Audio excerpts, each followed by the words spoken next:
അതെ. മുടി ആരാ വെട്ടിയേ? മുടി എവിടുന്ന വെട്ടിയേ? അത് ചേച്ചി തന്നെയല്ലേ വെട്ടിയേ? അല്ലല്ല, നോണൊന്നും പറയണ്ട. ഞാൻ ചെയ്ത വർക്ക് എനിക്കറിയാം. ആരാ വെട്ടിയേ? അപ്പുറത്തെ വീട്ടിലെ കനകേച്ചി. എന്താ വേണ്ടേ? ത്രെഡ് ചെയ്യണം. ആലതിന്റെ ബാക്കിട്ട് നിക്ക്, ഇന്ന് കുറച്ച് തിരക്കുണ്ട്. മുടിയൊക്കെ വെട്ടി നശിപ്പിച്ചിട്ടുണ്ടല്ലോ.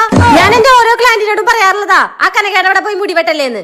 ഞങ്ങള് 1000 കൊടുത്ത് ബ്യൂട്ടീഷ്യൻ കോഴ്സ് പഠിച്ചിട്ട് അവിടെ പാർലർ തുറന്നു വെച്ചേക്കുന്നത്. അവളോ യൂട്യൂബ് നോക്കി പഠിച്ചിട്ട്. അതൊക്കെ ആർക്കും അറിയില്ല എന്നുള്ള വിചാരം. മുടി വെട്ടിയത് നന്നായിട്ടുണ്ടല്ലോ.